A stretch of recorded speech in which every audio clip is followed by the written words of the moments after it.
Hello students, welcome to Magnet Brains Hindi. मेरा नाम है अवनीश त्रिपाठी और मैग्नेट ब्रेन्स हिंदी एक ऐसा प्लेटफॉर्म है जहां पर आप सभी स्टूडेंट्स के लिए कक्षा 6 से कक्षा 12 तक की सभी सब्जेक्ट बिल्कुल निःशुल्क प्रोवाइड किए जा रहे हैं। यानी उनका कंप्लीट चैप्टर के concept, question answers, NCERT solutions, most important question, ये सारी इंपॉर्टेंट चीजें आपको दे रही है ये धुरंधर टीचर्स की टीम जो आपके सामने है।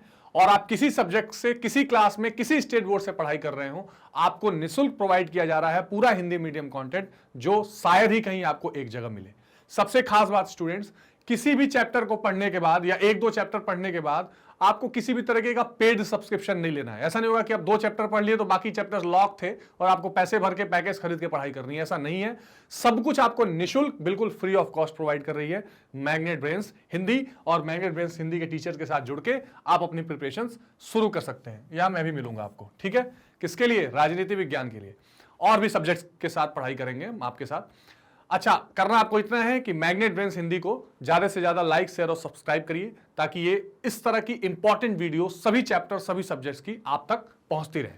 तो चलिए इसी अच्छे इंफॉर्मेशन के साथ स्टार्ट करते हैं आज का लेक्चर।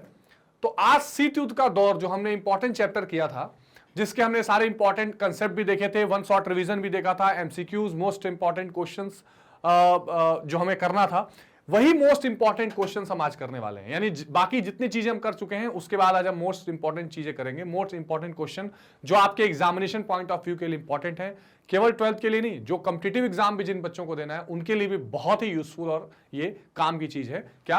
राजनीति विज्ञान का जो शीत युद्ध का दौर है, इसके मोस्ट इंपॉर्टेंट क्वेश्चंस। अच्छा, जिसने भी शीत युद्ध के दौर का कंप्लीट चैप्टर नहीं देखा है, प्लीज आप उस चैप्टर को जाकर देखिए, पढ़ाई करिए, कंसेप्ट को क्लियर करिए और फिर आप मोस्ट इंपॉर्टेंट क्वेश्चन के थ्रू भी उस चैप्टर का कंप्लीट रिवीजन कर सकते हैं। तो इसी के साथ स्टार्ट करते हैं। शीत युद्ध का जो दौर था, यानी ऐसा दौर जब पूरी दुनिया 2 खेमों में बटी हुई थी। पूरी दुनिया में एक सोवियत संघ और संयुक्त राज्य अमेरिका के बीच में लड़ाई का माहौल होते होते बचा। यानी लग रहा था कि कभी भी लड़ाई का या युद्ध में शामिल हो सकते हैं, पर वो युद्ध हुआ नहीं था। ऐसे इंपॉर्टेंट दौर में पूरी दुनिया में क्या चल रहा था, पूरी दुनिया किस तरह से शीत युद्ध को फेस कर रही थी, उसी बीच गुट निरपेक्ष आंदोलन निकल के आया, ये सारी चीजें हमने चर्चा की हैं शीत युद्ध के दौर में। और फिर उस सोवियत संघ के विघटन के बाद वो शीत युद्ध समाप्त भी हो गया था। इसी से संबंधित कुछ और प्रश्न हमने एनसीईआरटी सॉल्यूशन में भी किया था और कुछ क्वेश्चंस किए थे, लेकिन कुछ और प्रश्न मैं आपके लिए लेकर आया हूं जिससे आप थोड़ा सा और डीप में इन चीजों को समझ सकते हैं। तो निम्न में से कौन सा कथन गुट निरपेक्ष आंदोलन के उद्देश्यों पर प्रकाश नहीं डालता? ठीक, जो प्रकाश नहीं डालता। उपनिवेशवाद से मुक्त हुए देशों की स्वतंत्र नीति अपनाने में समर्थ बनाना। क्या ऐसा शीत युद्ध था? गुट निरपेक्ष था। किसी भी सैन्य गठबंधन में शामिल होने से इंकार करना। वैश्विक मामलों में तटस्थता की नीति अपनाना। वैश्विक आर्थिक असमानता की समाप्ति पर ध्यान केंद्रित करना। अब देखिए, ये जो उपनिवेशवाद से मुक्त हुए देश हैं, इनकी स्वतंत्र नीति को अपनाने में समर्थ बनाना, ये करेक्ट है। गुट निरपेक्ष आंदोलन में ये हो रहा था। गुट निरपेक्ष आंदोलन में खास करके तीसरी दुनिया के देश थे जिन्होंने हाल ही में आजादी उपनिवेशवाद से पाई थी, या किसी न किसी जो गुलाम देश थे उन गुलाम देशों से अपने आप को आजाद किया था। तो उनका हमेशा से ये एजेंडा रहता था कि अगर हम आजाद हो गए हैं तो ऐसे देश जिन्होंने हाल में आजादी पाई है उनको एक स्वतंत्र नीति बनाने में, एक इंडिपेंडेंट पॉलिसीज बनाने में हम हेल्प करेंगे, पहली बात। तो दूसरा, पहला तो प्रकाश डालता है किसी भी सैन्य संगठन में शामिल होने से इंकार करना। अब देखिए, एक तो ये इंपॉर्टेंट है, वैश्विक मामलों में तटस्थता की नीति अपनाना। ऐसा नहीं है कि आप हर मामलों में तटस्थता अपना लीजिए, ऐसा नहीं था। हां, जो ये 2 महाशक्तियां थी उनसे तटस्थ रहना था। अब वैश्विक मामला तो गुट निरपेक्ष आंदोलन खुद था, खुद वो विश्व लेवल पर एक आंदोलन चल रहा था। तो वैश्विक मामले में न्यूट्रल होने की बात नहीं कही जा रही थी। यह कहा जा रहा था कि जब ये 2 महाशक्तियों के गुट की बात आएगी तब आप न्यूट्रल रहेंगे, आप किसी एक के पीछे नहीं जाएंगे। वैश्विक आर्थिक असमानता की समाप्ति पर ध्यान केंद्रित करना, बिल्कुल ये भी इसका एक लक्ष्य था। तो इसका जो सही जवाब हो जाएगा वो ग हो जाएगा। बाकी तीनों स्टेटमेंट जो हैं वो बिल्कुल ठीक है। किसी भी सैन्य संगठन में शामिल नहीं होने से इंकार करना, ये बिल्कुल ठीक बात था कि चाहे सोवियत संघ का संगठन हो या संयुक्त राज्य अमेरिका को, आप उसमें शामिल नहीं होंगे। वैश्विक मामले में तटस्थता की नीति अपनानी होगी, ये इसका कोई एजेंडा नहीं था, गुट निरपेक्ष से जुड़ा हुआ नहीं था। जो नेम था नॉन अलाइनमेंट मूवमेंट, ये इसका एजेंडा, ये थर्ड पॉइंट नहीं था। बाकी तीनों उस पर खरे उतरते हैं। तो सी या ग है वो करेक्ट आंसर हो जाएगा। शीत युद्ध के बारे में निम्नलिखित में से कौन सा कथन गलत है? ठीक है, शीत युद्ध के बारे में कौन सा कथन गलत है, रॉन्ग स्टेटमेंट है? यह संयुक्त राज्य अमेरिका, सोवियत संघ और उनके मित्र देशों के बीच एक प्रतिस्पर्धा थी। तो कौन सा गलत है ये पूछा है, तो ये तो लगभग ठीक दिखाई पड़ रहा है। यानी जो संयुक्त राज्य अमेरिका थी, यूएसए, और सोवियत संघ यानी यूएसएसआर और इनके साथ जो देश थे उनके बीच में एक प्रतिस्पर्धा थी, एक कंपटीशन चल रहा था। ये कंपटीशन पॉलिटिकल भी था, इकोनॉमिकल भी था, यानी आर्थिक भी था, राजनीतिक भी था, और ये लगातार चलता रहा जब तक कि सोवियत संघ का विघटन नहीं होगा। तो पहला स्टेटमेंट तो सही है, गलत नहीं है। यह महाशक्तियों के बीच विचारधाराओं को लेकर एक युद्ध था, ठीक बात। दो महाशक्तियां थी और जो बाइपोलैरिटी की कंडीशन बनी हुई थी, और दोनों के बीच में कौन सी विचारधारा लड़ रही थी, तो एक तो पूंजीवादी, ठीक है, और दूसरा जो सोवियत संघ वाला था वो कौन सी थी, साम्यवादी, ठीक है। तो दूरी दुनिया में ये पूंजीवादी और साम्यवादी, ये दो महत्वपूर्ण विचारधाराएं लड़ रही थी, इसकी प्रतिस्पर्धा चल रही थी। शीत युद्ध ने हथियारों की होड़ शुरू की। शीत युद्ध जो थी उसने हथियारों का क्या कर दिया, होड़ शुरू कर दिया, ये भी सही स्टेटमेंट है। अमेरिका और सोवियत संघ सीधे युद्ध में शामिल थे, ये गलत स्टेटमेंट है। हमने आपको बार बार कहा है कि कोई डायरेक्ट लड़ाई नहीं चल रही थी, कोई मिलिट्री एंगेजमेंट नहीं था। दोनों में एक ऐसी कंडीशन का देखने के लिए मिल रही थी कि शायद युद्ध हो जाए, पर ऐसा युद्ध हो नहीं रहा था। तो ये इंपॉर्टेंट है, जिसको आपको ध्यान रखना है कि अमेरिका और सोवियत संघ में सीधे किसी युद्ध की बात नहीं थी, इसलिए इसका आंसर घ या फोर्थ आंसर सही हो जाएगा। यानी शीत युद्ध के बारे में अगर कहा जाए कि कौन सा कथन गलत है, तो घ वाला कथन गलत है, क्योंकि अमेरिका और सोवियत संघ में कोई सीधे युद्ध इसमें दिखाई नहीं पड़ रहा था। ठीक है, चलिए नेक्स्ट क्वेश्चन करते हैं। नाटो संधि पर हस्ताक्षर किस वर्ष हुए? देखिए, नाटो क्या था, नॉर्थ एटलांटिक ट्रीटी ऑर्गेनाइजेशन, इसको हमेशा ध्यान रखिएगा। ट्रीटी ऑर्गेनाइजेशन, दक्षिण अटलांटिक, माफ करिए, उत्तरी अटलांटिक समझौता समूह एक तरह से कह सकते हैं, और ये शामिल सन 1949 में हुआ था। और ये जो पश्चिमी यूरोप था, हालांकि तो था ये पूरे यूरोप के लिए, लेकिन खास करके पश्चिमी यूरोप के देश और अमेरिका, इन सबको मिलकर एक गठबंधन बनाया गया था। और ये यूरोप में साम्यवादी प्रभाव को कम करने या रोकने के लिए या उससे लड़ने के लिए संगठन बनाया गया। इसके संविधान में लिखा गया कि अगर किसी भी इसमें जो शामिल देश हैं, इसमें से किसी एक पर भी अगर कोई देश हमला करता है, तो पूरे संगठन या सभी देशों पर यह हमला मान लिया जाएगा। तो एक तरह से कलेक्टिव मिलिट्री ऑर्गेनाइजेशन या मिलिट्री जो अलायंस है, ये करने का प्रयास किया गया, संयुक्त मिलिट्री समझौता करने का यह प्रयास था। तो इसका सही जवाब हो जाएगा ख। 1949 में नाटो की संधि में हस्ताक्षर हुए, और इसको लीड कौन करता था, यूएसए। ठीक है, यूएसए इसको हमेशा लीड करता था। चलिए नेक्स्ट क्वेश्चन देखते हैं। गुट निरपेक्षता का मूल रूप से अभिप्राय क्या है? देखिए, गुट निरपेक्षता दो शब्द से बना है, एक गुट एक निरपेक्षता। आपको सोवियत संघ यानी दो गुट बने हुए थे, यूएसए और यूएसएसआर, यानी दोनों गुटों के प्रति न्यूट्रल रहना, तटस्थ रहना, यही गुट निरपेक्षता का मेन काम था।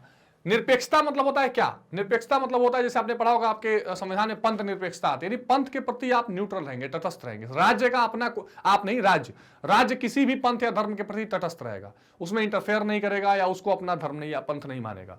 तो गुट निरपेक्षता का मूल रूप से अभिप्राय है शक्ति गुटों के प्रति तटस्थता, विश्व में शांति और एकता लाना, ऐसा उसका अभिप्राय नहीं है। तीसरी दुनिया की शक्ति होना, अपनी नीति चुनना नहीं। क इसका बिल्कुल सही जवाब है, यानी शक्ति गुटों के प्रति तटस्थता या neutrality to the what, super powers. ठीक है, ये बहुत इंपॉर्टेंट है। तो गुट निरपेक्षता का मूल रूप से अभिप्राय था शक्ति गुटों के प्रति तटस्थ रहना या न्यूट्रल रहना। ठीक है, अब देखिए अगला प्रश्न जो है कि गुट निरपेक्षता जो भारत की विदेश नीति है, इससे अभिप्राय है। अब देखिए, इससे अभिप्राय तटस्थता से है। शीत युद्ध के दौरान 3 ब्लॉकों के बीच समदूरस्था, प्रत्येक मुद्दे और स्वाधीनता को अपने राष्ट्रीय हित में देखना, अन्य राज्यों के आंतरिक मामले में हस्तक्षेप। तो इसमें जाहिर सी बात है कि गुट निरपेक्षता की जो नीति है, बेसिकली ये न्यूट्रलिटी की नीति थी। ठीक है, यानी हमें क्या करना है, हमें ज्यादातर मुद्दे में न्यूट्रल रहना है, और खास करके, ठीक है, खास करके दो महाशक्तियों के बीच में। तो इसमें सही जवाब इसका क्या हो जाएगा, तटस्थता हो जाएगा, यानी न्यूट्रलिटी हो जाएगी। चलिए नेक्स्ट देखते हैं। संयुक्त राज्य अमेरिका ने किस तिथि को हिरोशिमा पर अणु बम गिराया था? अब देखिए हुआ क्या कि 1945 में द्वितीय विश्व युद्ध खत्म हुआ, और द्वितीय विश्व युद्ध जब खत्म हुआ तो जो धुरी राष्ट्र थे उसमें से इटली भी था, जापान भी था। तो जापान पर संयुक्त राज्य अमेरिका ने बम गिराया, और एक तरह से वहीं से शीत युद्ध की शुरुआत भी मानी जाती है, क्योंकि अमेरिका यह दिखाना चाहता था कि पूरी दुनिया में महाशक्ति हम हैं। और ये जो बम गिराया संयुक्त राज्य अमेरिका ने, अणु बम गिराया, जिसका बहुत ही बड़ा प्रभाव पड़ा, वो गिराया कब, 6 अगस्त 1945। एक 6 अगस्त को गिराया, एक 9 अगस्त को भी गिराया था, लिटिल करके उनका नाम था। तो 6 अगस्त 1945 को संयुक्त राज्य अमेरिका ने क्या किया, हिरोशिमा पर अणु बम गिराया। एक बम गिराया था नागासाकी पे, नागासाकी ये भी जापान का शहर है बल्कि, तो हिरोशिमा और नागासाकी ये दो जगह ये बम गिराए गए थे। ठीक है, तो 6 अगस्त 1945 से ध्यान रखिएगा। मिखाइल गोर्बाचेव ने प्रस्तावित किया। अब देखिए मिखाइल गोर्बाचेव कौन थे, यूएसएसआर के यानी रशिया में थे ये, और ये उस समय हेड थे मिखाइल गोर्बाचेव। ठीक है, रशिया में ये लीड कर रहे थे, और इन्होंने क्या किया, आर्थिक सुधार किया। ठीक है, आर्थिक सुधार कहां किया, रूस में। और इसमें इन्होंने क्या किया, जो साम्यवादी परंपरा में सरकार चल रही थी, जहां पर बिल्कुल भी मुक्त बाजार अलाउड नहीं था, जहां पर बिल्कुल भी किसी भी तरीके का निजीकरण अलाउड नहीं था, मिक्स्ड इकोनॉमी की कोई बात नहीं थी, सब कुछ राज्य के नियंत्रण में था, उसमें ढील देते हुए इन्होंने भी अपने इकोनॉमिक रिफॉर्म को किया। और जैसे ही ये ढील दी इकोनॉमिक रिफॉर्म किया, क्योंकि भारी मात्रा में जो आर्थिक बोझ था वो यूएसएसआर में पड़ रहा था, जो उसके साथ देश जुड़े हुए थे वो घुटन महसूस कर रहे थे, उसको ठीक करने के लिए इन्हें सुधार किए। और जब सुधार किए तो विचारधारा जो लड़ रही थी पूंजीवाद के खिलाफ वो मिट गई, और सोवियत संघ का विघटन भी होने लगा। तो ये जो इन्होंने सुधार किया उसको ग्लासनोस्त और पेरेस्ट्रोइका के नाम से लेकर आए, जिसमें मुक्त बाजार और निजीकरण को अलाउ करना, ये सारे सुधार इसमें इंपॉर्टेंट शामिल थे। तो मिखाइल गोर्बाचेव ने जो प्रस्तावित किया था, और यही नहीं, मिखाइल गोर्बाचेव ने फिर आगे अमेरिका के साथ मिलकर कई मुद्दों पर संयुक्त राष्ट्र संघ में अपनी आवाज भी उठाई थी, खास करके जो गल्फ क्राइसिस हुआ था, जो मिडिल ईस्ट का खाड़ी क्षेत्रों का जो संकट था, उस मुद्दे पर भी। तो इस तरह यहां से फिर धीरे धीरे सोवियत संघ के विघटन का पूरा माहौल बन गया, और ग्लासनोस्त और पेरेस्ट्रोइका जो थी ये मिखाइल गोर्बाचेव ने प्रस्तावित की थी, जो आर्थिक सुधारों से संबंधित है सोवियत संघ में। ठीक है, तो ये बहुत इंपॉर्टेंट है, इसको भी आप ध्यान रखेंगे। नेक्स्ट क्वेश्चन देखते हैं, एक ध्रुवीय विश्व व्यवस्था के उदय का क्या कारण था। एक ध्रुवीय यानी कि जो पहले बाइपोलैरिटी थी, तो बाइपोलैरिटी यानी दो ध्रुवीयता थी, उसमें क्या थे, यूएसए और एक था यूएसएसआर। अब जब ये यूएसएसआर का विघटन हो गया, जब ये खत्म हो गया, तो एक ही रह गया यूएसए, तो ये यूनिपोलर हो गया। ठीक है, यूनिपोलर हो गया, और यूनिपोलर कई बोलते हैं क्या, एक ध्रुवीयता। ठीक है, एक ध्रुवीय दुनिया है, एक ध्रुवीयता। तो जाहिर सी बात है चेकोस्लोवाकिया का विघटन नहीं, सोवियत संघ का विघटन, ये ठीक जवाब होगा।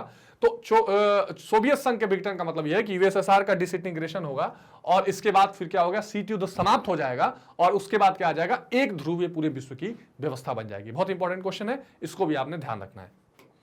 चलिए नेक्स्ट देखते हैं, भारत की पूर्वी अवलोकन नीति क्या है। ठीक है, यानी लुक ईस्ट एक तरह से कह सकते हैं। तो पूर्वी अवलोकन की नीति का मतलब यह था कि भारत ने यह तय किया कि अब उसे भी पश्चिम पूरब की तरफ देखना है। तो चीन के साथ घनिष्ठ संबंधों के लिए नहीं, जापान के साथ घनिष्ठ संबंधों के लिए नहीं, आसियान देशों के साथ घनिष्ठ संबंधों के लिए हो सकता है।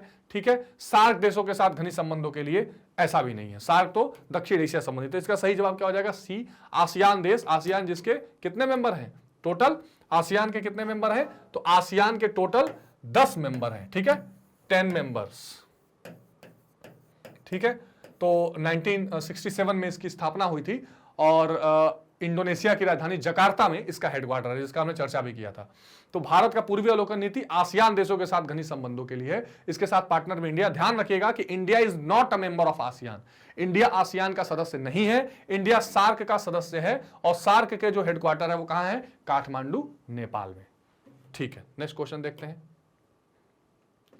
यूएसएसआर के विघटन में से विश्व की राजनीति क्या हो गई, बहुध्रुवी, एक ध्रुवी, नाटो केंद्रित, सुरक्षा परिषद केंद्रित। अभी मैंने इसकी चर्चा की कि जब यूएसएसआर का विघटन हो गया तो पूरी दुनिया में जो सुपर पावर बन के उभरा वो केवल अमेरिका बन के उभरा, और इसलिए जो पूरी दुनिया है वो क्या हो गई, एक ध्रुवी यानी कि यूनिपोलर दुनिया हो गई। ये भी हमें देखने के लिए मिलता है। ठीक है, तो ये भी इंपॉर्टेंट है। नेक्स्ट क्वेश्चन, रूस द्वारा अफगानिस्तान में हस्तक्षेप का आधार क्या था, जेनेवा का समझौता। देखिए जेनेवा का जो समझौता था ना, ये तो रूस द्वारा हस्तक्षेप खत्म करने की बात थी। देखिए अफगानिस्तान में क्या हो रहा था कि अफगानिस्तान में एक ग्रुप था मुजाहिदीन, और ये जो ग्रुप है वो यूएसए, यूके, इनके समर्थन, पाकिस्तान, इनके समर्थन से लड़ रहा था। किससे, अफगान आर्मी और यूएसएसआर, ये दोनों मिलकर इससे लड़ रहे थे। लगभग 6 साल तक या 8 साल 9 साल तक ये लड़ाई चली थी। ठीक है, और इसको खत्म करने के लिए फिर क्या हुआ, ये लड़ाई आगे ना चले, ये लड़ाई आगे ना बढ़े, उसके लिए फिर क्या हुआ, जिनीवा। ठीक है, जिनीवा समझौता। लेकिन जो हस्तक्षेप हुई थी वो प्रमुखता समझौते का अधिकार था, और प्रमुखता अधिकार यानी कि सुपीरियर बनने वाला जो कंसेप्ट है, ठीक है। तो ये इसका सही जवाब हो जाएगा। चलिए नेक्स्ट क्वेश्चन देखते हैं। अब देखिए इसमें कुछ फिलअप्स करने हैं जो आपके लिए इंपॉर्टेंट हैं, जो आपके परीक्षा में आ सकते हैं। देखिए मैंने जो मोस्ट इंपॉर्टेंट क्वेश्चन आपके लिए दिए हैं वो आपके परीक्षा के पैटर्न से मैच करते हुए क्वेश्चन है। तो शीत युद्ध या तो द्विध्रुवता का अंत, ठीक है, शीत युद्ध में दो ध्रुवता का अंत कब हुआ? सन 1991 में। शीत युद्ध में दो ध्रुवता का अंत 1991 में कब हुआ? कैसे? यूएसएसआर के विघटन से। ये हमेशा बार बार आप रिवाइज करते रहेंगे तो चीजें क्लियर रहेंगी। विघटन से, ठीक है। बर्लिन की दीवार कब तोड़ दी गई? 1989, ठीक है, 29 नवंबर 1989 में बर्लिन की दीवार तोड़ दी गई। ये बर्लिन की दीवार भी शीत युद्ध का बहुत बड़ा प्रतीक थी, क्योंकि शीत युद्ध जब तक चलता रहा ये बर्लिन की दीवार बनी रही, लेकिन इसको तोड़ दिया गया। यूनिफिकेशन ऑफ जर्मनी जिसको कहते हैं, ठीक है। बिस्मार्क जैसे लोगों का नाम आता है। क्वेश्चन अब थर्ड, सोवियत राजनीति प्रणाली की धुरी कौन था? सोवियत राजनीति की जो प्रणाली की धुरी थी वो कौन सी पार्टी थी? जाहिर सी बात है कम्युनिस्ट पार्टी, ठीक है, कम्युनिस्ट पार्टी। और ये जो कम्युनिस्ट पार्टी थी जो साम्यवादी विचारधारा पे थी, इसमें लेनिन, स्टालिन जैसे नेता थे। स्टालिन, ठीक है, ये इंपॉर्टेंट है। सोवियत आर्थिक प्रणाली डैश के नियंत्रण में थी। किसके नियंत्रण में थी? जाहिर सी बात है वो सरकार या राज्य के नियंत्रण में थी। यानी जो पूरी सोवियत प्रणाली थी, जो पूरी सोवियत आर्थिक प्रणाली थी, वो किसके नियंत्रण में थी? वो थी राज्य के नियंत्रण में, ठीक है, इंपॉर्टेंट। समाजवादी खेमे के देश को क्या कहा जाता था? तो समाजवादी खेमे को देश को दूसरी दुनिया कहा जाता था, या साम्यवादी जो था दूसरी दुनिया। देखिए मैंने आपको पहले भी मैथ से समझाया था कि तीन तरह की दुनिया बांट दी गई। पहली दुनिया वो जो कि पूंजीवादी के साथ अमेरिका के झंडे तले चल रही थी। दूसरी दुनिया जो साम्यवादी या समाजवादी विचारधारा यूएसएसआर के पीछे चल रही थी। और ऐसे देश जो गुट निरपेक्ष थे या हाल ही में आजाद हुए थे, जो किसी गुट में शामिल नहीं होना चाह रहे थे, उन्हें तीसरी दुनिया में रखा गया। उसमें अपना प्यारा भारत भी है। अब नेक्स्ट छठा है, सोवियत संघ ने डैश में अफगानिस्तान में हस्तक्षेप किया। किस सन में? 1979, 1979 में सोवियत संघ ने अफगानिस्तान में क्या किया? इंटरफेयर किया और वहां पर मुजाहिदीनों के खिलाफ लड़ाई भी लड़ी। तो ये एक बहुत महत्वपूर्ण क्वेश्चन थे जो आपके फैक्चुअल चीजों को और दुरुस्त करेंगे, ठीक है। चलिए नेक्स्ट देखते हैं। अब देखिए यहां पे कुछ मैचिंग करनी है आपको कि कौन सी चीजें कब स्थापित हुई। सीटो, साउथ एशियन ट्रीटी ऑर्गेनाइजेशन, तो सीटो की स्थापना कब दिखाई देती है? तो 1954 में, 1954 में। सार की स्थापना कब हुई? तो सार की स्थापना हुई कब? सेकंड का 1985, ठीक है। 1985 में सार की स्थापना हुई। इसका हेडक्वार्टर कहां है? काठमांडू। क्या भारत इसका सदस्य है? तो यस, इंडिया भी इसका सदस्य है, ये ध्यान रखना है। NATO, North Atlantic Treaty Organization, इसकी स्थापना कब हुई? 1949, 1949, ठीक है। इसमें यूरोप के देश हैं। वार्सा पैक्ट जो नाटो के एक तरह से कह सकते हैं आपकी खिलाफ में आया, तो ये वार्सा पैक्ट कब आया? ये आया 1955 में, 1955, यानी नाटो के 6 साल बाद। भारत ने गुट निरपेक्ष आंदोलन, तो ये 1983, ठीक है। और भारत ने इसमें लीड किया था कर्नल या नासिर, उसके अलावा टीटो और पंडित जवाहरलाल नेहरू। ये जो मुख्य यूगोस्लाविया, मिस्र और भारत के 3 नेता थे, इन्होंने बहुत महत्वपूर्ण भूमिका निभाई थी। तो ये बहुत इंपॉर्टेंट मैचअप्स हैं, इसको आपको जरूर ध्यान रखना है। जैसे नाटो पहुंच गया वैसे सीटो पहुंचा था। कहां पर? सीटो भी यहाँ पे दक्षिण एशिया में बनाया जा रहा था समूह, ताकि यहां भी शीत युद्ध के प्रवेश, खासकर से जो कोरिया युद्ध हुआ, कोरिया युद्ध के बाद ये सीटो की भूमिका बहुत महत्वपूर्ण मानी गई, ठीक है। चलिए नेक्स्ट क्वेश्चन देखते हैं। अब देखिए कुछ वन लाइनर्स हैं कि प्रश्न है कि सन 1917 में रूस में बुल्शेविक क्रांति हुई। अब इसमें देखिए एक बहुत महत्वपूर्ण बात है, इसमें सत्य असत्य की बात की गई है, ठीक है। तो सन 1917 में रूस की बुल्शेविक क्रांति हुई, तो बिल्कुल ठीक बात। उसको रशियन रिवॉल्यूशन के नाम से भी जानते हैं, रशियन रिवॉल्यूशन। बोल्शेविक जहां पर क्या हुआ, जहां पर जो लो क्लास के लोग थे, जो वर्किंग पॉपुलेशन थी, उन्होंने जो हाई क्लास के लोग थे उनके ऊपर एक तरह से हमला करके और वहां पे शासन स्थापित किया। ब्रिटेन ने सोवियत संघ को 1924 में मान्यता दी, ठीक, बिल्कुल ठीक जवाब। ब्रिटेन ने 1924 में ही माना कि हां यूएसएसआर एग्जिस्ट करता है। देखिए यूएसएसआर एक देश तो था नहीं, वो रसिया और 15 देशों का मिलकर एक समूह था। और वो अपना वहां पर पूरा एक यूनियन चला रहे थे। तो ब्रिटेन ने माना कि हाँ, हम मानते हैं कि ऐसा कोई सोवियत यूनियन है, हम उसके साथ अपना रिश्ता रखना है जैसा भी है। तो 1924 में इसको मान्यता मिली थी।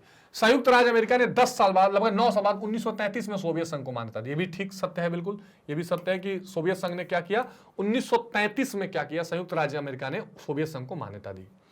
द्वितीय मोर्चे का संबंध दक्षिण अफ्रीका से है। तो द्वितीय मोर्चे का संबंध दक्षिण अफ्रीका से है, बिल्कुल गलत, असत्य है। ठीक है, क्योंकि द्वितीय मोर्चा क्या था, एक सोवियत संघ मोर्चा था, एक अमेरिका मोर्चा था।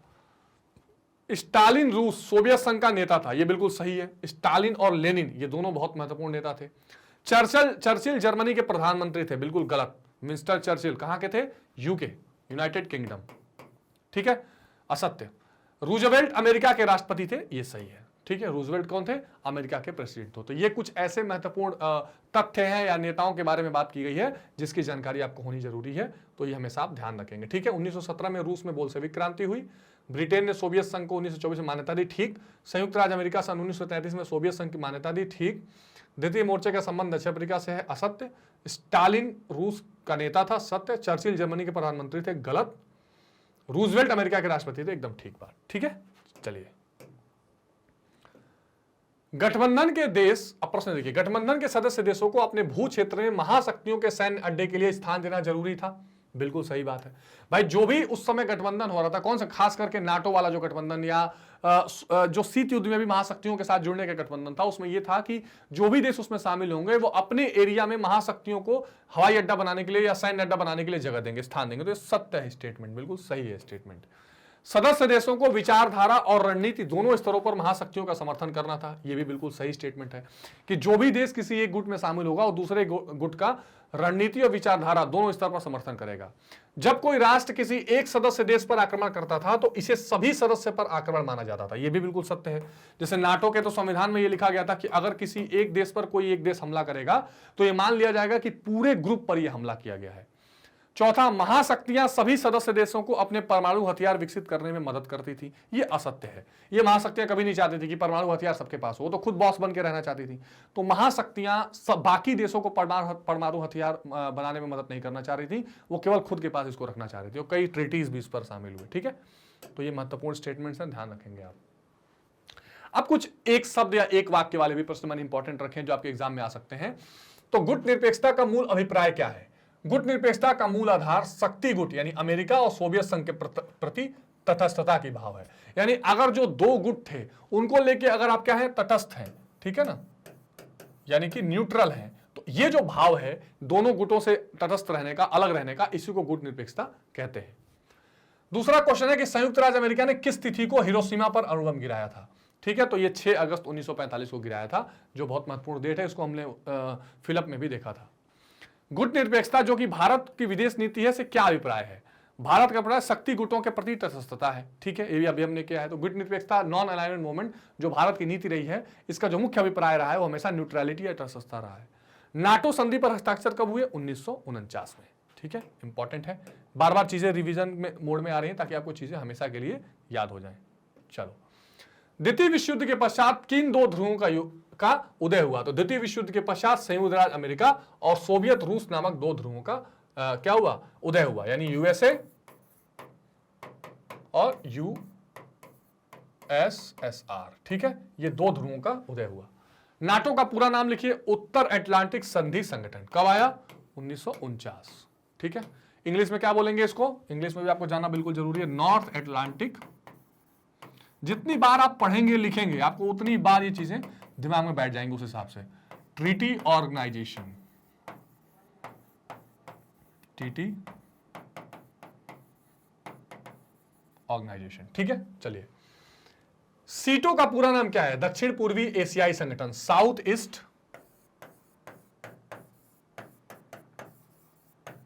ठीक है एशियन ऑर्गेनाइजेशन, सीटो। नाटो के तर्ज पे ही इसको भी बनाया गया था। ठीक है, 1955 के इसका डेट। वार्सा पैक्ट की स्थापना कब हुई? 1955 में। ठीक है, वार्सा पैक्ट क्या थी? एक तरह से ये नाटो का प्रतिकार था और ये सोवियत रूस के हिसाब से चल रहा था, तो ये बहुत महत्वपूर्ण है, इसको भी आप ध्यान रखेंगे। चलिए नेक्स्ट, स्टार वार योजना जिसे अंतरिक्ष युद्ध कहते हैं, इसका संबंध किस देश से है? अमेरिका से है। तो ये भी ये शीत युद्ध के समय चलने वाला एक बहुत महत्वपूर्ण घटना थी। क्यूबा संकट का प्रारंभ हुआ 1962, बहुत इंपॉर्टेंट है, ठीक है। ये जो क्यूबा प्रक्षेपात्र संकट के नाम से इसको जानते हैं, क्यूबा प्रक्षेपात्र संकट, ठीक है। ये क्या हुआ था आगे भी क्वेश्चंस में देखेंगे। जब अमेरिका के पास एक छोटा सा देश है क्यूबा, सोवियत संघ ने क्या किया कि अपने कुछ हथियार, खास करके परमाणु हथियार भी क्या किए, अमेरिका के आसपास क्यूबा के क्षेत्रों में जहाजी बेड़ों से भेजने लगा। इसको अमेरिका ने रोकने का प्रयास किया और ऐसा लगा कि अब युद्ध हो ही जाएगा। शीत युद्ध की समाप्ति कब हुई? 1991 में, 1991 में शीत युद्ध की समाप्ति हो गई। क्यों हो गई? रीजन सोवियत संघ के विघटन के कारण। सोवियत संघ के विघटन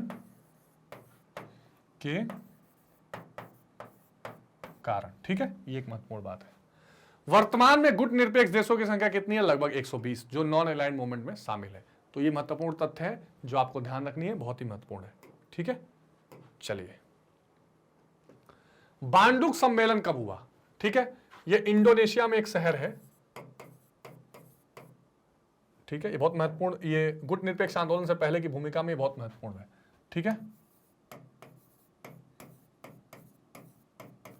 बांडुंग कहां है? इंडोनेशिया में। और ये हुआ 1955 में। और इसी बांडुंग सम्मेलन के बाद ये घोषणा की गई नेताओं के द्वारा मिलजुल कर कि अब हम किसी भी गुट का हिस्सा नहीं रहेंगे। और उन्होंने कटु शब्दों में शीत युद्ध की आलोचना भी की थी। तो गुट निरपेक्ष से पहले ये जो सबसे इंपॉर्टेंट, जो खास करके जो इनका पहला सम्मेलन हुआ यूगोस्लाविया में, उसके पहले बेलग्रेड से पहले का ये बहुत इंपॉर्टेंट सम्मेलन था, बांडुंग सम्मेलन। अब देखिए, गुट निरपेक्ष देशों का प्रथम शिखर सम्मेलन कब और कहां हुआ? तो यूगोस्लाविया की राजधानी बेलग्रेड में हुआ था, ठीक है। और बेलग्रेड में जो सम्मेलन हुआ, यहां पर इन्होंने अपना पूरा घोषणा पत्र, पूरी अपनी आइडियोलॉजी, फिलॉसफी सब जाहिर की थी। भारत में गुट निरपेक्षता का जन्मदाता किसे माना जाता है? पंडित जवाहरलाल नेहरू। तो पंडित जवाहरलाल नेहरू इस गुट निरपेक्षता के आंदोलन को पूरी तरह लीड कर रहे थे। उनका यह मानना था कि भाई दुनिया भर में हम न केवल पूंजीवादी व्यवस्था के पीछे भाग सकते हैं, न केवल साम्यवादी व्यवस्था के पीछे भाग सकते हैं, हमें बैलेंस बनाना बड़ा आवश्यक है। और बैलेंस बनाने के लिए फिर उनका यह मानना था कि हमको किसी भी गुट का मेंबर नहीं होना चाहिए। इंडिविजुअली हम किसी देश से, गुटों के देशों से टाई अप कर लें, पर उस देश के पीछे उस ग्रुप में शामिल ना हो, ठीक है। तो ये बहुत इंपॉर्टेंट बात थी। शीत युद्ध पूर्णतः कब समाप्त माना गया? शीत युद्ध पूर्णतः 26 दिसंबर सन 1991 के बाद समाप्त मान लिया गया। गुट निरपेक्षता का प्रथम शिखर सम्मेलन कब और कहां हुआ? तो इसका प्रथम 1 सितंबर 1961 को यूगोस्लाविया की राजधानी बेलग्रेड में हुआ, ठीक है। बेलग्रेड आप ध्यान रखेंगे, पहला सम्मेलन हुआ था। गुट निरपेक्ष नीति के प्रणेता कौन कौन है? तो इसके निर्माता भारत से पंडित नेहरू, मार्शल टीटो यूगोस्लाविया से, कर्नल नासेर, ठीक है, मिस्र से, और राष्ट्रपति सुकार्णो, इंडोनेशिया के जो राष्ट्रपति थे, भी बहुत महत्वपूर्ण है, सुकार्णो। ये इन लोगों को क्या माना जाता है? इसके संस्थापक सदस्यों के रूप में माना जाता है, जिसकी पहले भी हम चर्चा कर चुके थे, ठीक है। तो colonel Nasser, Marshal Tito, Pandit Nehru और इंडोनेशिया के राष्ट्रपति सुकार्णो, ठीक है, इनका नाम आप ध्यान रखिएगा। तीसरी दुनिया किसे कहा जाता है? तो 9 स्वतंत्र देशों के समूह जो अल्प विकसित थे, उन्हें तीसरी दुनिया के रूप में जाना जाता है। देखिए, आपको पता है कि जब 1945 में द्वितीय विश्व युद्ध समाप्त हुआ और उसी के आसपास आपको ये यूएनओ, संयुक्त राष्ट्र अमेरिका का भी क्या हुआ? गठन हुआ। और उसके बाद पूरी दुनिया में शांति स्वतंत्रता की चर्चा की गई। तो अंग्रेजी हुकूमत ने कई देशों को आजाद किया, जहां आंदोलन भी चल रहे थे। उनकी जो औपनिवेशिक नीति थी उसको वापस लेना पड़ा। तो बहुत सारे दुनिया में ऐसे देश थे जो गुलामी के बाद तुरंत आजाद हुए थे। तो 9 स्वतंत्र देश जो नए नए आजाद हुए थे और जो कम विकसित थे, उन सभी का समूह जो था वो तीसरी दुनिया कहलाई। समकालीन विश्व राजनीति क्या है? द्वितीय विश्व युद्ध के बाद से वर्तमान तक की वैश्विक घटनाओं को समकालीन विश्व राजनीति के नाम से जानते हैं। तो जो आप बुक पढ़ रहे हैं उसके बारे में अगर पूछ जाएगा कि भाई समकालीन विश्व राजनीति क्या है, तो सेकेंड वर्ल्ड वार के बाद अब तक लेकर जो है उसको कंटेम्पररी वर्ल्ड पॉलिटिक्स कहते हैं। यानी कि द्वितीय विश्व युद्ध के बाद वर्तमान तक की वैश्विक घटनाओं को समकालीन विश्व राजनीति के नाम से जानते हैं। शीत युद्ध क्या है? शीत युद्ध युद्ध न होकर युद्ध की परिस्थिति को स्थापित करने को कहते हैं, जिसमें प्रत्येक विषय, प्रत्येक पक्ष, प्रत्येक अपने संकीर्ण हितों को ध्यान में रखकर विचार तथा कार्य करता है।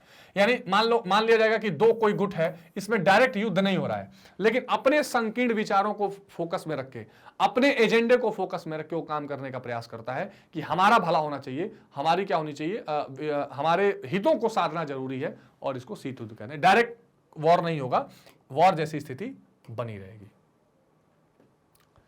गुटनिरपेक्षता क्या है? तो विश्व के दो शक्तिशाली गुटों से दूर रहकर अपनी स्वतंत्र नीति का पालन करना ही गुटनिरपेक्षता है। यानी जो दो महत्वपूर्ण शक्तिशाली गुट थे, और खास करके जो गुटनिरपेक्षता बना है तो उसमें दो ही बड़े शक्तिशाली देश थे, यूएसए, यूएसएसआर, उनसे अलग रह के अपनी स्वतंत्र नीति का पालन करना यह गुटनिरपेक्षता था। दो ध्रुवीय विश्व से क्या अभिप्राय है? तो द्वितीय विश्व युद्ध के पश्चात शक्तिशाली देश संयुक्त राज्य अमेरिका और सोवियत रूस को दो गुटों में विभक्त होना ही दो ध्रुवीय विश्व कहलाता है। द्वितीय विश्व युद्ध खत्म हुआ, उसके बाद बड़ी संख्याओं में कोई शक्तियां रह नहीं गई, यानी फ्रांस या ब्रिटेन या जर्मनी, जापान, कोई बड़ी शक्ति नहीं रह गई। तो दो ही महाशक्तियां बन पाई जिनमें पूरा दुनिया विभक्त हो गई, डिवाइडेड हो गई, और इसी को क्या कहते हैं? द्वितीय विश्व युद्ध के बाद दो ध्रुवीय विश्व कहलाता है, जिसमें संयुक्त राज्य अमेरिका और सोवियत संघ शामिल थे। ठीक है, चलिए, बहुत इंपॉर्टेंट है, इसको हमने डिटेल में देखा हुआ है। अब एक बहुत इंपॉर्टेंट चीज है, तनाव शैथिल्य का क्या अभिप्राय है? तनाव शैथिल्य यानी जब तनाव बन रहा था शीत युद्ध के दौरान, उसको कम करने के जो प्रयास थे वो तनाव शैथिल्य कहलाए। तो सामान्य अर्थ में तनाव शैथिल्य का अभिप्राय सोवियत रूस और अमेरिकी तनाव में कमी और उनमें बढ़ती मित्रता को एवं शांतिपूर्ण सह अस्तित्व की भावना। ठीक है, यानी कि कोएग्जिस्टेंस, पीसफुल कोएग्जिस्टेंस, और सोवियत और अमेरिका के बीच में जो सहमति बन रही थी या जो ऐसी स्थितियां आ रही थी जहां दोनों मिलकर चल सकते थे, तनाव को कम किया जा सकता था, उनको तनाव शैथिल्य की स्थिति मानी गई। डॉक्टर बीके श्रीवास्तव के अनुसार संयुक्त राज्य अमेरिका और सोवियत संघ ने शीत युद्ध के संघर्षपूर्ण संबंधों को समाप्त करने का निश्चय किया। इसे तनाव शैथिल्य का सिद्धांत कहते हैं, और उसमें गोर्बाचेव और बुश की, जॉर्ज बुश,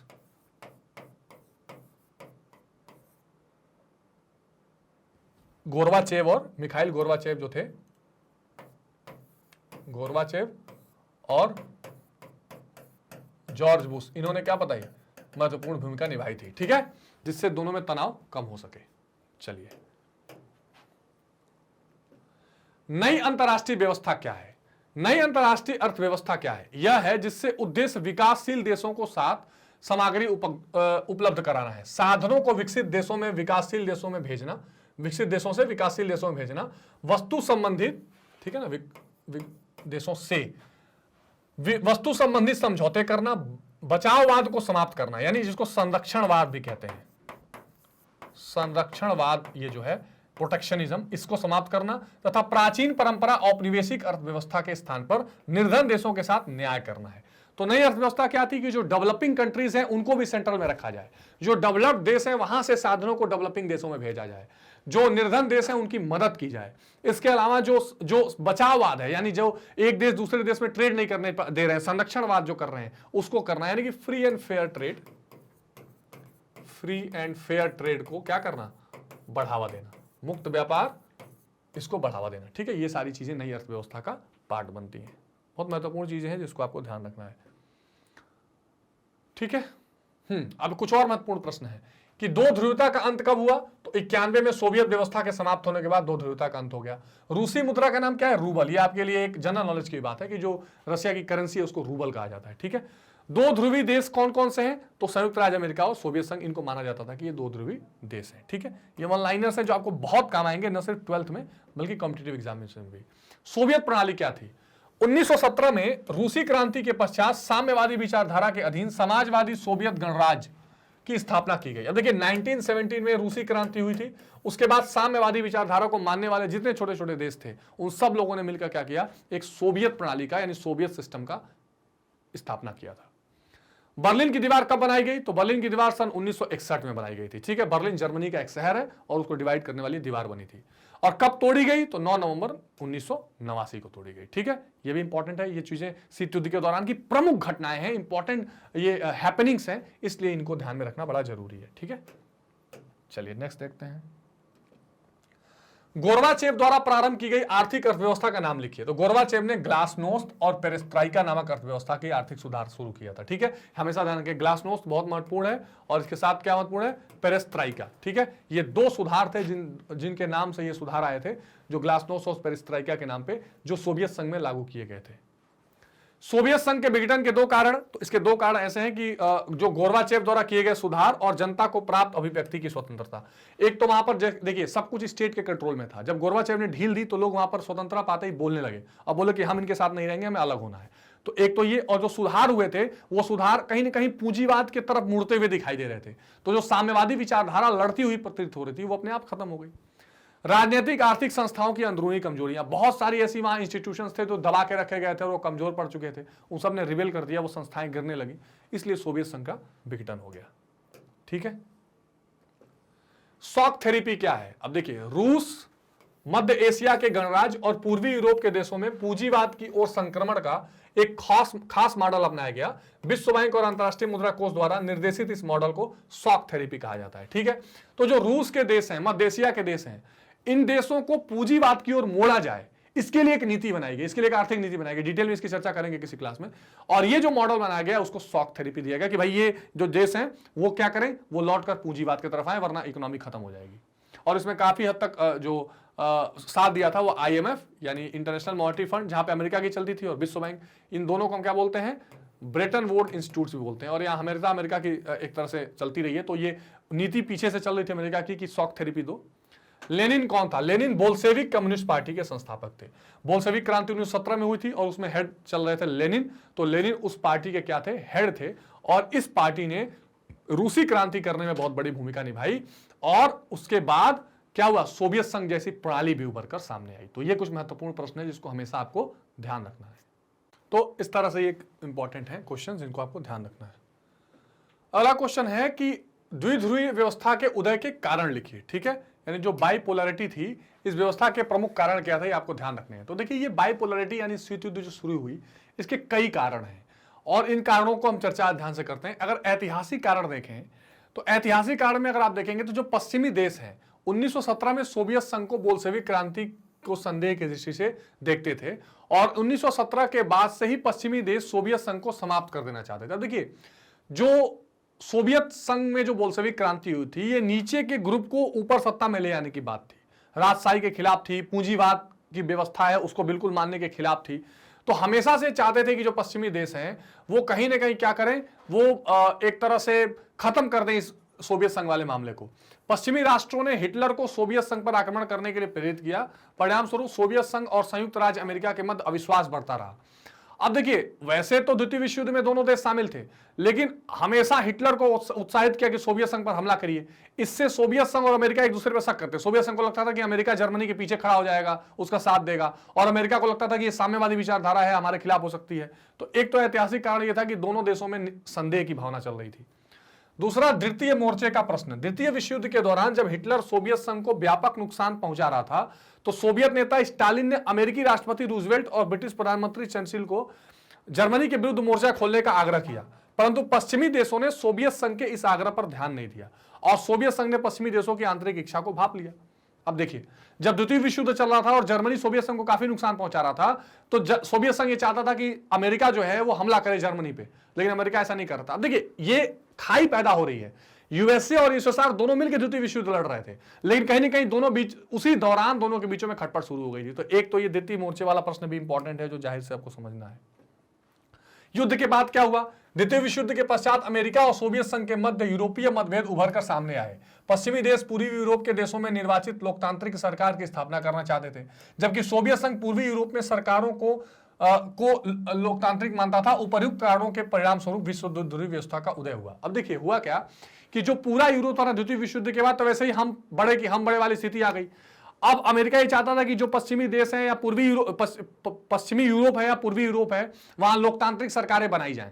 सोवियत संघ को लगता था कि जो सरकारें हैं वो पहले से लोकतांत्रिक हैं, उन्हें ही चलना चाहिए, और कुल मिलाकर साम्यवादी और पूंजीवादी विचारधारा फैलाने के चक्कर में ये पूरा मतभेद हो रहा था।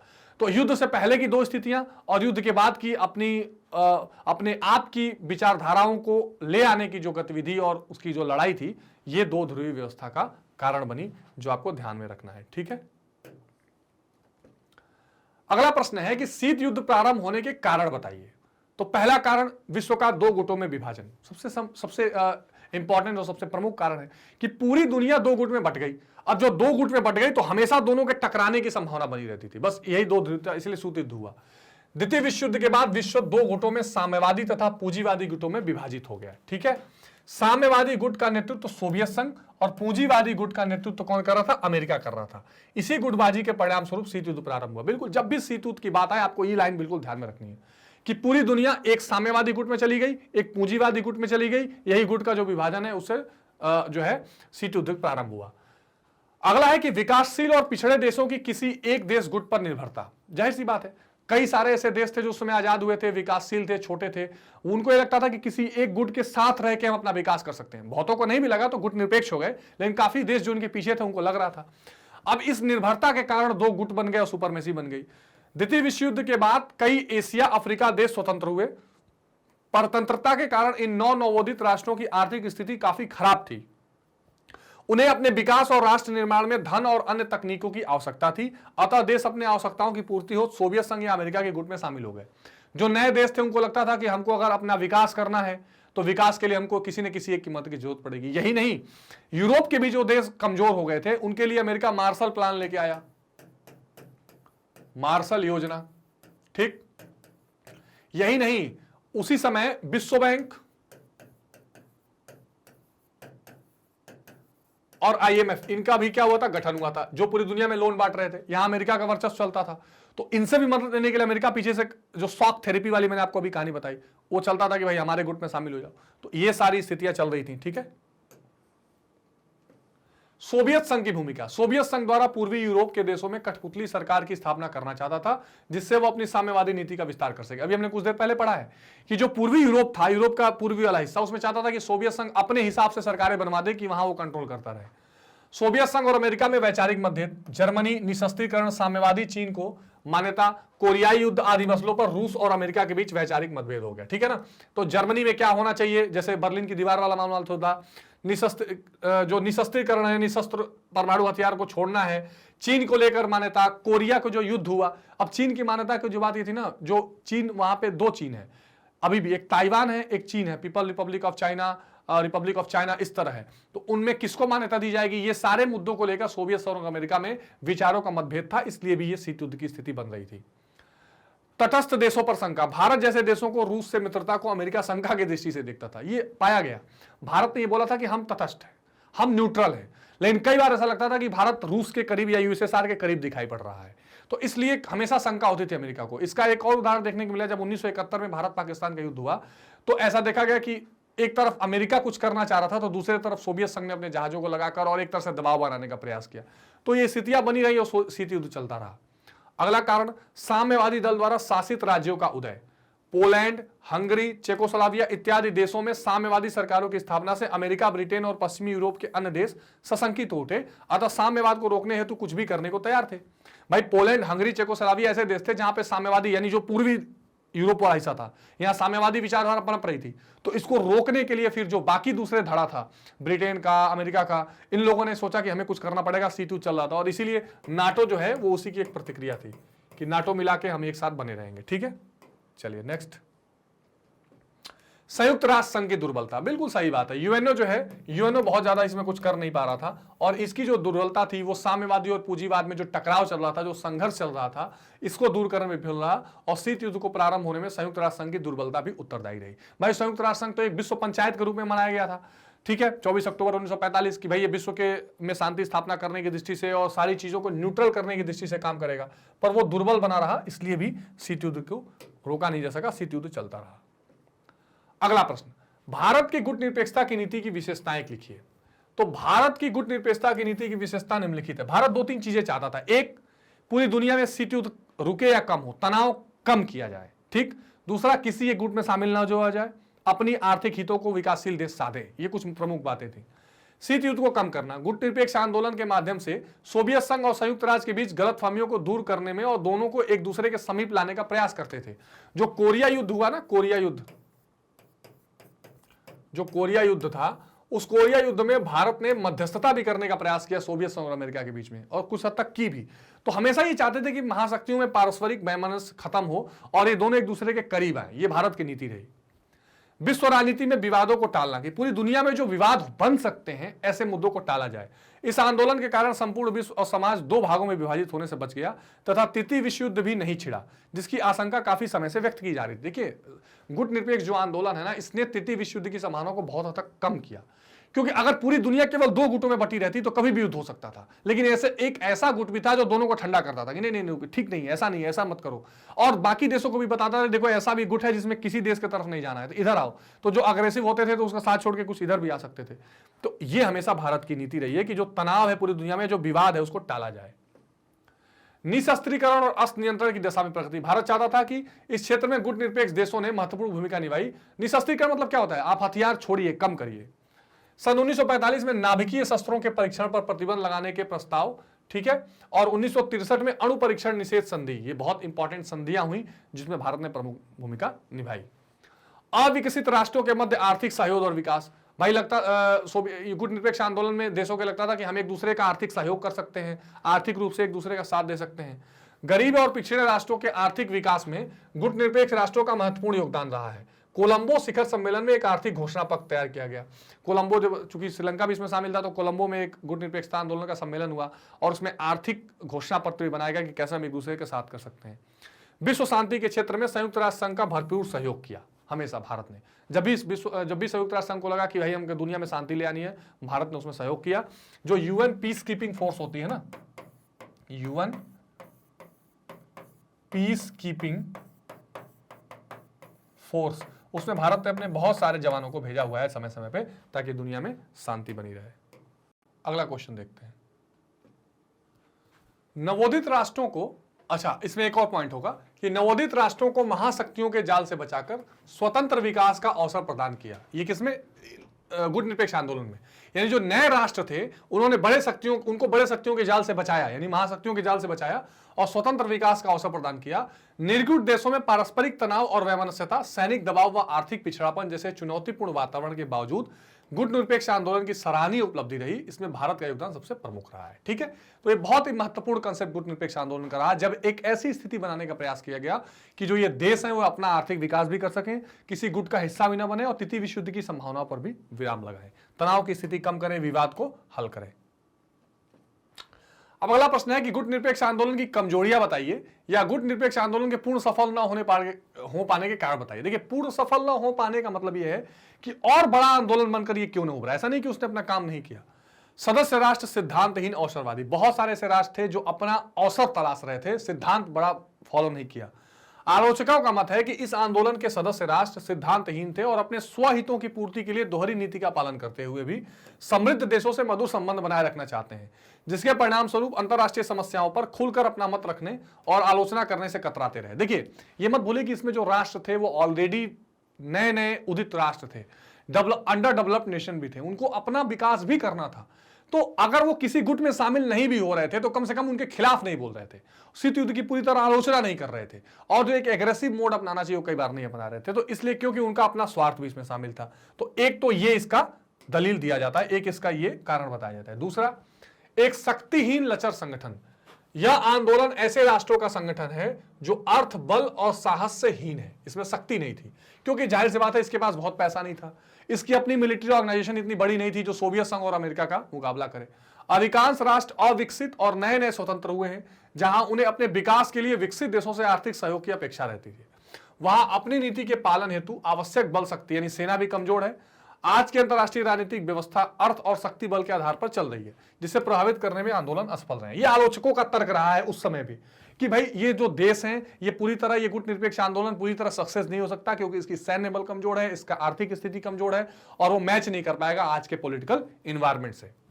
उसके बाद कहा गया कि भाई कुशल नेतृत्व का अभाव है। प्रारंभ में भारत सहित कुछ राष्ट्रों ने आंदोलन के विकास में नेतृत्व किया, किंतु सदस्य राष्ट्रों ने बुनियादी एकता और तुष्टीकरण की नीति का सहारा लिए जाने की प्रवृत्ति को देखते हुए विकासशील राष्ट्र इसे सहारा देने से, उसका नेतृत्व करने से कतराने लगा। फलतः यह दिशाहीन आंदोलन बनकर रह गया। भाई जवाहरलाल नेहरू जैसे व्यक्ति कब चले गए? 1964 में चले गए, और भी नेता चले गए। बाद के नेताओं ने इतना कुशल नेतृत्व इसको प्रदान नहीं किया। उनको, जैसे मैंने कहा ना कि अपने हित भी साधने थे, तो वो बहुत ज्यादा या तो इंटरेस्ट नहीं लेते थे, या खुलकर इसके खिलाफ नहीं बोलते थे, या उतने एग्रेसिव होकर इस आंदोलन को आगे नहीं बढ़ा पाए या लीड नहीं कर पाए। तो ये महत्वपूर्ण बात है, जिससे कारण ये गुट निरपेक्ष आंदोलन कमजोर बना रहा।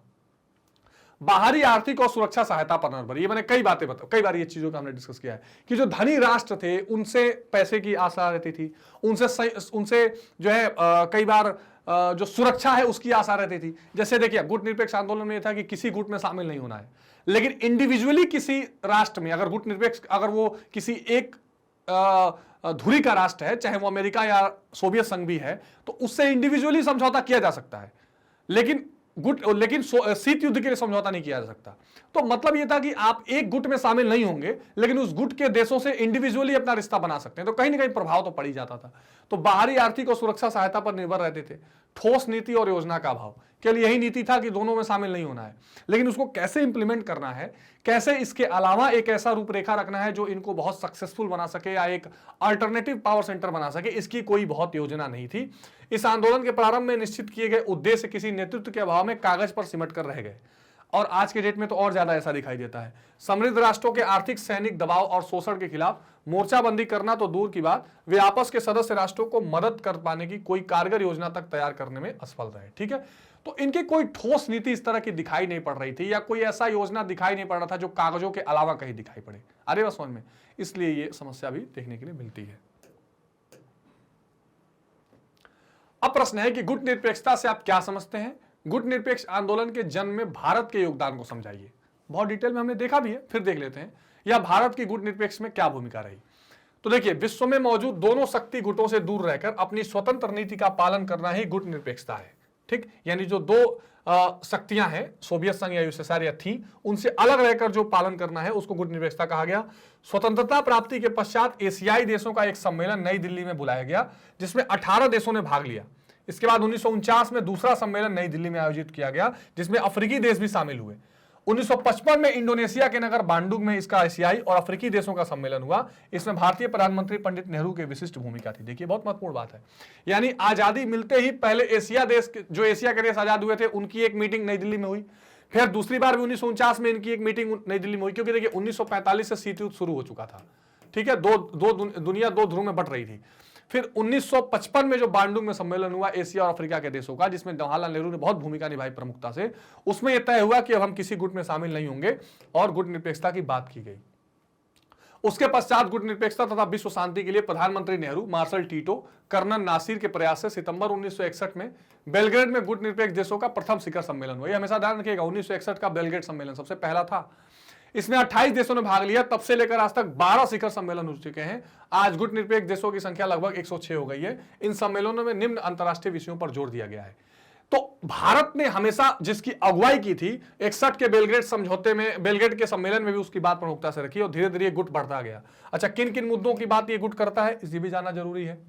अंतर्राष्ट्रीय कानूनों की मान्यता, कि भाई हम पूरे अंतर्राष्ट्रीय कानूनों को मानेंगे।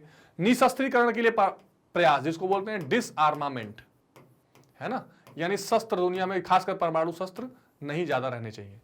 शांतिपूर्ण यानी पीसफुल को एग्जिस्टेंस की जो बात हम करते हैं, पीसफुल को एग्जिस्टेंस, ये एक महत्वपूर्ण इसमें रहता है। ठीक है,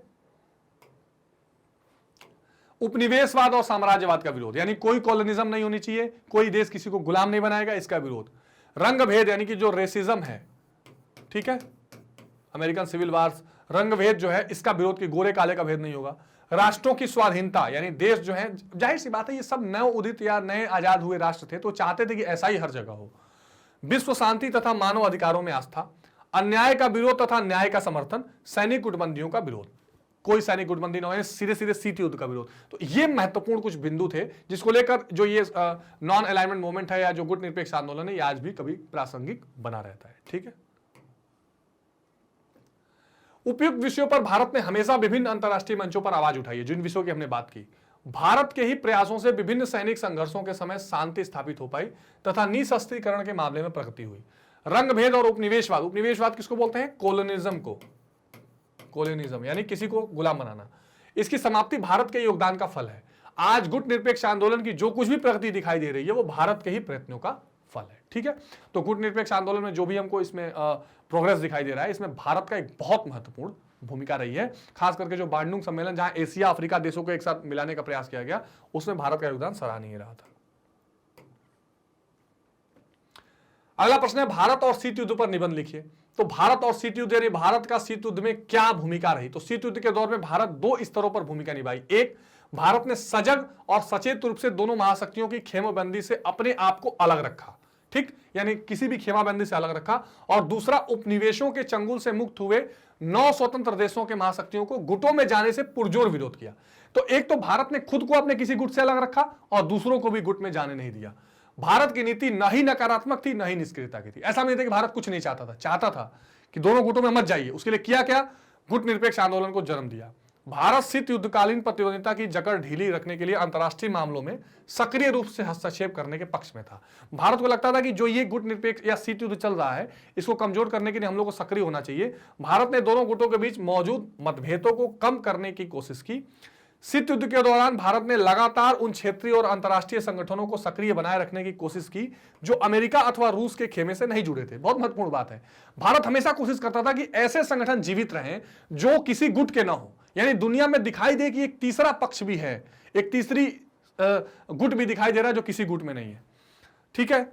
नेहरू ने स्वतंत्र और परस्पर सहयोगी राष्ट्रों के ऊपर गहरा विश्वास जताया जो शीत युद्ध को समाप्त करने में न सही पर उसकी जकड़ ढीली करने में सकारात्मक भूमिका निभाए। तो ऐसे देशों को या ऐसे शक्तियों को, ऐसे संस्थाओं को नेहरू ने प्रमोट किया जो शीत युद्ध की जो जकड़ है उसको ढीली करें, यानी शीत युद्ध को कम करने में सहायता प्रदान करें। बहुत महत्वपूर्ण प्रश्न है ये, वेरी इंपॉर्टेंट कह सकते हैं इसको आप। क्यूबा संकट क्या था? तो क्यूबा संकट की मैंने आपको बताया भी था थोड़ा समरी में कि क्यूबा अमेरिका के पास एक देश है, वहां पर अपने हथियार रखकर जो है सोवियत संघ अमेरिका को घेरना चाह रहा था, जिसका कड़ा विरोध अमेरिका ने किया और युद्ध होते होते रह गया। सन 1962 में जैसे ही सोवियत रूस ने अमेरिका के दक्षिण में स्थित क्यूबा में प्रक्षेपास्त्र अड्डा, यानी कि जिसको लॉन्चिंग पैड कहते हैं, जहां से मिसाइल विसाइल लॉन्च कर सके, ठीक है ना, लॉन्चिंग पैड स्थापित करने हेतु अपने नौसैनिक जहाजों के संरक्षण में आवश्यक उपकरण भेजने की पहल की, तो अमेरिका ने इसका तीव्र विरोध किया और अपनी नौसेना द्वारा क्यूबा के चारों ओर नाकेबंदी करते हुए घोषणा की कि वह क्यूबा की ओर जाने वाला प्रत्येक जहाजों की तलाशी लेने के बाद ही जाने की अनुमति देगा। अमेरिका ने कहा कि जो भी जहाज क्यूबा की ओर जा रहा है सब हम चेक करेंगे, इसमें आप गलती कर रहे हैं। ऐसा प्रतीत होने लगा कि अब अमेरिका और रूस के बीच कभी भी युद्ध हो सकता है। देशों के राष्ट्राध्यक्षों के बीच हॉटलाइन वार्ता का दौर चला। दोनों देशों के हॉटलाइन से बात करने लगे कि अच्छा क्या हो रहा है। यहां सोवियत संघ ने समझदारी का परिचय देते हुए क्यूबा की ओर बढ़ रहे जहाजों को दक्षिण की ओर मोड़कर वापस लौट आने का निर्देश दिया। इस तरह परमाणु युद्ध का खतरा टला और दोनों देश भविष्य में इस तरह की स्थिति पुनः न उत्पन्न होने देने के लिए सहमत हुए। तो क्यूबा मिसाइल संकट यही था, जब इसको क्या बोलते हैं ना, शीत युद्ध का सबसे चरम उत्कर्ष मानते हैं। जब ऐसा लगा कि अब शीत युद्ध सही के युद्ध में परिवर्तित हो जाएगा, यह क्यूबा मिसाइल संकट का समय था। सोवियत संघ के विघटन के कारण बताइए। तो पहला था कि कम्युनिस्ट पार्टी का अंकुश। कम्युनिस्ट पार्टी ने इतना ज्यादा वहां पर अंकुश लगा दिए थे, राज्य का इतना नियंत्रण हो गया था कि इसमें लोगों को घुटन हुई। कम्युनिस्ट पार्टी ने 70 सालों तक शासन किया और यह पार्टी अब जनता के प्रति जवाबदेह नहीं रह गई थी। हर चीज क्या हो रहा था, अधिनायकवाद या तानाशाही की तरह चल रहा था। पार्टी के अधिकारियों को आम नागरिकों से अधिक विशेषाधिकार प्राप्त था। जो लोग भी पार्टी में थे उनको ज्यादा अधिकार थे। लोग अपने को राज्य व्यवस्था और शासकों से जोड़कर नहीं देख पा रहे थे। साथ ही चुनाव का भी कोई विकल्प नहीं था। धीरे धीरे सरकार का जनाधार खिसकता जा रहा था, जो सोवियत संघ के पतन का कारण बना। सीधी सी बात है, जब भी आप दबा के रखेंगे, कुचल के रखेंगे या किसी को आवाज उठाने नहीं देंगे, तो उस शासन का व्यवस्था का विघटन होना था। तो ये एक प्रमुख कारण रहा कि कम्युनिस्ट पार्टी का अंकुश बना रहा। इसके अलावा गोर्बाचेव ने जो सुधार किए थे और उससे लोगों को अभिव्यक्ति की स्वतंत्रता मिली और जो विचारधारा थी वो विचारधारा भी अब पूंजीवादी की तरफ घूमने लगी, तो साम्यवाद ढीला पड़ गया। इसके अलावा राष्ट्रीय भावनाओं और संप्रभुता की इच्छा का उभार, जो देश उसमें जुड़े हुए थे, ठीक है ना, जैसे यूक्रेन से आज भी बहुत विवाद है। जॉर्जिया जैसे जो ये बाल्टिक जो राज्य थे, ये ऐसे बहुत राज्य थे जिनको लगता था नहीं बहुत सोवियत संघ के अंदर रह लिया, अब हम खुद अपनी संप्रभुता, खुद एक अपना देश चलाएंगे जिसमें अपने निर्णय खुद लेंगे। इसलिए भी वो देश 15 देश जो थे वो अलग होने का निर्णय ले लिए और ये विघटन का कारण बना। राजनीतिक आर्थिक संस्थाओं की अंदरूनी कमजोरियां, सोवियत संघ की अर्थव्यवस्था वर्षों तक बाधित रही। इसमें उपभोक्ता वस्तुओं को व्यापकता की कमी हो गई, लोगों को जो चीजें चाहिए थी वो मिल ही नहीं रही थी। सोवियत संघ की एक बड़ी आबादी अपनी राज्य व्यवस्था की संदेह को नजर से देखने लगी। होता क्या था, युद्ध की सामग्री, मिलिट्री के लिए चीजें, यही सारी इकट्ठा करते रहते, उपभोक्ता की चीजें ही नहीं मिलती थी। संसाधनों का अधिकांश आय परमाणु हथियारों पर, अभी मैंने बताया, जितने रिसोर्सेस थे और इससे होने वाली जो इनकम थी वो ज्यादा से ज्यादा हिस्सा कहां जा रहा था, परमाणु हथियार और मिलिट्री को मजबूत करने में खर्च किया जा रहा था, क्योंकि पूरी दुनिया में अमेरिका से चैलेंज लेना था और ऐसे देश जो उनके गुट में थे उनको भी हेल्प करनी थी। तो इससे वहां के लोगों को काफी दिक्कतें हुई और विभाजन का ये बहुत बड़ा कारण बन गया। इसके अलावा औद्योगिकरण के क्षेत्र में पिछड़ गया। क्यों पिछड़ गया? क्योंकि तकनीक का विकास नहीं हो पा रहा था, पूंजीवादी अर्थव्यवस्था को मान नहीं रहे थे, दुनिया से व्यापार करने के लिए पक्ष में नहीं थे, तो औद्योगिक रूप से पश्चिमी देशों से कटे हुए थे। इसलिए क्या हुआ, सोवियत संघ का यह विघटन का एक कारण बनता चला गया और सोवियत संघ में विघटन देखने के लिए मिला। ठीक है, ये इंपॉर्टेंट पॉइंट्स हैं, इसको आप जरूर ध्यान रखेंगे। भारत और सोवियत संघ के संबंधों को लिखिए। अगर आर्थिक संबंध देखेंगे तो सोवियत संघ ने भारत के सार्वजनिक क्षेत्र की कंपनियों के एक वक्त मदद की जब ऐसा सहायता पाना मुश्किल था। सोवियत संघ ने भिलाई और विशाखापट्टनम के इस्पात कारखाने तथा बीएचएल जैसे मशीनरी संयंत्रों को आर्थिक और तकनीकी सहायता दी। ये इंपॉर्टेंट बात है। इसी को देख के अमेरिका को लगता था कि बहुत ज्यादा सोवियत संघ के करीब है भारत, क्योंकि भारत में की जो औद्योगिक स्थिति थी या जो इस तरह की मशीनरी संयंत्र लगाना था, कारखाने लगाने थे, इसमें हमेशा मदद करता था। भारत में विदेशी मुद्रा की कमी थी, तब सोवियत संघ ने रुपए को माध्यम बनाकर भारत के साथ व्यापार किया। ये बड़ा स्टेप था। जब भारत के साथ विदेशी पैसा देने के लिए नहीं था, उसने कहा ठीक है आप रुपीज में ट्रेड करिए, हम रुपया लेके भी आपसे व्यापार करेंगे। अगर पॉलिटिकल देखें तो सोवियत संघ ने कश्मीर मामले पर संयुक्त राष्ट्र संघ में भारत का समर्थन किया। देखिए ये भी इंपॉर्टेंट था, कश्मीर मामले को लेकर भारत चला गया था कहां पे, संयुक्त राष्ट्र संघ में। वहां पाकिस्तान पीछे पीछे घूम रहा था अमेरिका के, तो सोवियत संघ ने भारत का साथ दिया। सोवियत संघ ने भारत के संघर्ष के दिनों में खासकर 71 में पाकिस्तान से युद्ध के दौरान मदद की। मैंने अभी चर्चा की थी कि बहुत ज्यादा उसने पीछे से बैकिंग दिखाई। भारत ने भी सोवियत संघ के विदेशी नीति का अप्रत्यक्ष लेकिन महत्वपूर्ण ढंग से समर्थन किया और ऐसा माना जाता रहा कि सोवियत संघ के थोड़ा करीब भारत है। भारत भी समाजवादी व्यवस्था का पोषक था, पूरी तरह पूंजीवादी तो था नहीं, खासकर नेहरू के जमाने से। तो ये और इंदिरा गांधी ने भी ठीक संबंध सोवियत संघ से रखे थे। ठीक है, तो ये एक महत्वपूर्ण बात है। सैन्य मामले की बात करें तो भारत ने सोवियत संघ ने ऐसे वक्त में सैनिक साझे सामान दिए जब शायद ही कोई अन्य देश दे सकता था, और सोवियत संघ ने भारत के साथ ऐसे समझौते किए जिसमें भारत संयुक्त रूप से सैन्य उपकरण तैयार कर सका। जैसे बहुत सारे ऐसे तकनीकी सहायता सैन्य संगठन में भी दिया गया, जिसमें क्या हुआ, जिससे कि जो जैसे ब्रह्मोस मिसाइल का आपने नाम सुना होगा, ब्रह्मोस। ठीक है, तो ब्रह्मपुत्र नदी जो है और वहां के मॉस्को, तो ये जो ब्रह्मोस मिसाइल है, ये मिसाइल दुनिया भर में बहुत ही फेमस मिसाइल है और ये भारत और सोवियत संघ या रूस के द्वारा मिलकर ये बनाई गई मिसाइल है। तो इस तरह के सैन्य मामले में भी सोवियत संघ ने भारत का साथ दिया, 71 के युद्ध में साथ दिया। संस्कृति की बात करें तो हिंदी फिल्म और भारतीय संस्कृति सोवियत संघ में लोकप्रिय थे। बड़ी संख्या में भारतीय लेखक और कलाकारों ने सोवियत संघ की यात्रा की। बहुत सारे फिल्में एक दूसरे के देशों में जाकर बनाई जाती थी। राज कपूर साहब की फिल्में जिस जमाने में शूट होती थी, आप बहुत सारा रशियन फिल्म उसमें देख सकते हैं। मेरा नाम जोकर में आपको दिखाई देगा, इस तरह की चीजें। तो ये सारे भी सांस्कृतिक मेलजोल बढ़ रहे थे।